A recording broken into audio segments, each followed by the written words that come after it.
numéro 101, page 175.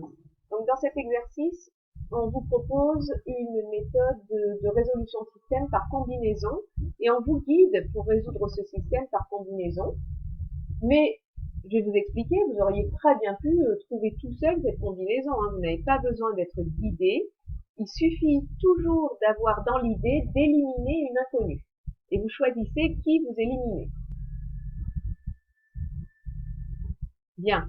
Donc ici, on vous propose dans le petit a de multiplier par moins 3 chaque membre de la première ligne. Alors pourquoi est-ce qu'ils vous proposent ça? Ils ont dans l'idée de supprimer y en fait. Et ils se disent, pour supprimer y, ce serait bien qu'on ait du moins 6 à la place du 2. Et comme ça, en additionnant ensuite nos deux lignes, eh bien, moins 6y plus 6y, élimination de y. On aurait pu aussi choisir de multiplier par 4 la première ligne et par 3 la seconde et de les soustraire pour avoir du 12x moins 12x. Mais éliminer y, ici, c'est le meilleur choix parce que vous n'avez à multiplier qu'une seule ligne pour l'éliminer.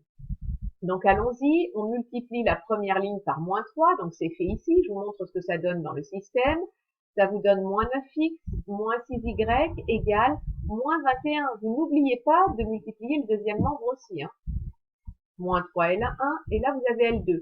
Alors ce n'est pas fait dans le corrigé, mais c'est important de garder le nom de vos lignes et ce que vous avez fait dessus. Parce que vous verrez plus tard, quand vous ferez des mathématiques, vous résoudrez des systèmes plus gros, 3 équations à 3 inconnus, 4 équations à 4 inconnus, et vous utiliserez une méthode que l'on appelle le pivot de Gauss. Et c'est bien d'avoir le nom des lignes, le numéro des lignes, ça vous aide à le résoudre et puis à le programmer, pourquoi pas. Donc maintenant, on a nos deux lignes. En les additionnant, vous voyez qu'on va éliminer y.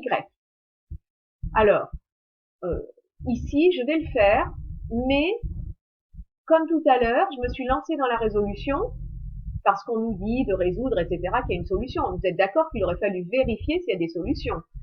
C'est bête de se lancer dans la résolution s'il n'y a pas de solution. Donc 3 fois 6, 18, 4 fois 2, 8. Si on fait les produits en croix, on a 18 moins 8, 10, qui est pas nul. On est sûr que notre système a une unique solution. Donc continuons. J'ajoute mes deux lignes, moins 9x plus 4x moins 5x, et moins 6y plus 6y s'élimine, c'était fait pour ça, moins 21 plus 1, moins 20.